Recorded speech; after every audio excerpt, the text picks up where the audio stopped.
All right, guys, in this video, I want to talk about my exact on-page SEO checklist that I do with every single brand I work with.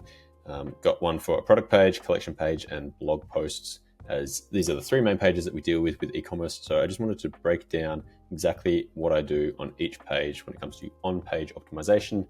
So hopefully you can follow along and hopefully you find some value in this video. So first, let's have a look at the product page. Now, when I'm talking about an on-page SEO checklist, basically, what I'm talking about here is once you've identified a keyword for each of these pages, each page ideally has one target keyword. Once you've identified what that target keyword is, this checklist here helps me put that keyword in the places that we need to put it, basically. And so by doing this, you give yourself the best chance to rank for that keyword. Now, in saying that, this isn't kind of gospel where you have to put it there every single time. You need to make sure it's natural, right? So if we have a keyword and you're just plugging it in as many places as you want, then that's not going to work. You need to make sure it's natural, have variations of the keyword and so forth. But if you use these guides and these checklists, then that's going to give you a bit more benefit when it comes to SEO and hopefully give you the best chance to rank for that keyword. So first, if we have a look at product page, first thing we want to do, as I said, you've got your target keyword. Now we want to put it in these places on your product page. First is to have optimized meta title and description and include the target keyword in there, ideally at the start. Now, this isn't necessarily a ranking factor, but this is going to help people click onto your listing and then end up on your website. So it is super important to have that there. Secondly, having the target keyword in the URL slug. So having it nice and clean, not all these super long URLs. If you just have your product and your product is L-shaped couch, then your listing should say your website / L-shaped couch. Keep it simple, keep it clean. And then you've got the keyword there, which is also great. Secondly, most important one is having your H1 with your target keyword included there. So again, keep it nice and clean if you can. Try not to have too long of a H1 or too long of a product title. And so have your target keyword listed there. For image alt text as well, make sure all these images have different alt text that describe what the image is and incorporate that target keyword again if you can, as long as it's natural, okay? Not just put in, L-shaped couch, L-shaped couch, L-shaped couch on all of them, but making sure that you can incorporate it so it seems natural. Then also including the target keyword in the first sentence of the page, so in your product description or whatever it is that you've got there. Now, this is important because Google doesn't always read an entire page. They just read from the top down, basically. And so if you've got your URL, your H1, and then you've got that keyword written in the first sentence of your page, you're already giving it some good information about what this page is about. And by incorporating your keyword there early on, it hints to Google that that's what this page is about. So putting it at the first sentence of your page is always a good thing to remember.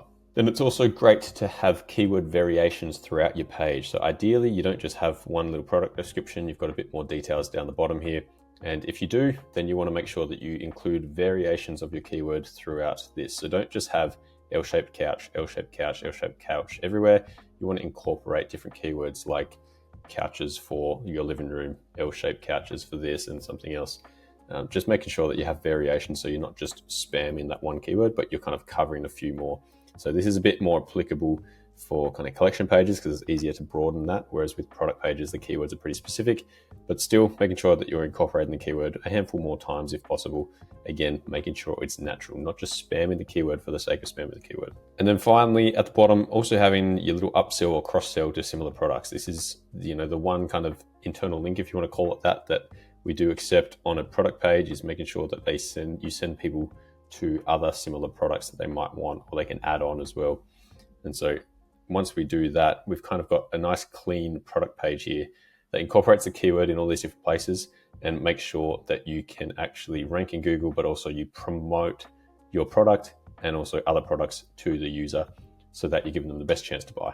And I'll note as well, which we're about to talk about in collection pages, there's no internal links on a product page besides, again, this little cross-sell down here.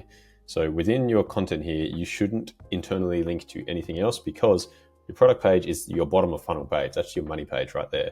And so there is no need, and you shouldn't push anyone away from that page by having an internal link. And also you shouldn't then promote to Google that you want them to go to another page. You want to show Google that this is the important page. So if you put it at the bottom of your internal link kind of funnel, then that's great. So again, remember, once you've done all this, to not internally link away from this page. So that's for your product page. Now let's look at your collection page. Now a lot of this is very similar. It's pretty much the exact same thing. we just apply a few different things here. So again, we've got the optimized meta title and description at the top, target keyword in the URL slug, as well as your H1 and the first sentence of the page. So far, everything is pretty much the same. Now, you would do this on the product level, but making sure that you've got alt text on all these different images as well, which is going to always help. And then there's kind of different schema that you can apply to this page. So collection page schema, breadcrumb lists, and also FAQ if you have that down the bottom. Then we've also got, again, variations of your keywords throughout the page, but importantly, internal links to other relevant keywords. So if you've got all this content down the bottom here, you want to make sure that you're incorporating all these other keywords and then also linking to other relevant collections or slightly altered collections, right? So if this was an L-shaped couch collection, you might internally link to the regular couches or to corner sofas or something like that that is somewhat relevant to this buyer and this collection page, but it's also slightly different as well. And by internally linking, you're not only helping a user then find what they're looking for, but you're also helping Google spread authority throughout your page and throughout your website, I should say. So I've got a video here about internal linking, so make sure you check that out because it gives you some good information about that.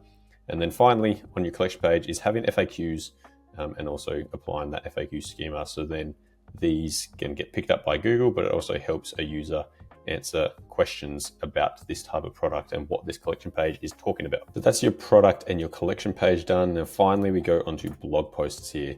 And so again, this is pretty similar to what we were just talking about before.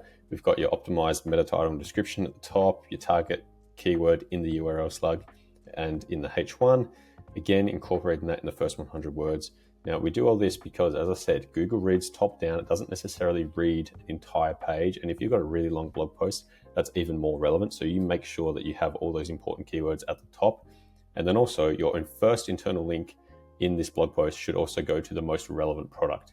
Because again, Google is going to follow this link first, and it might not get to all these other links down the page. So if this blog post is within your L-shaped couch content pillar, then you want to internally link to the L-shaped couch collection page or to the L-shaped couch product page, whatever it may be.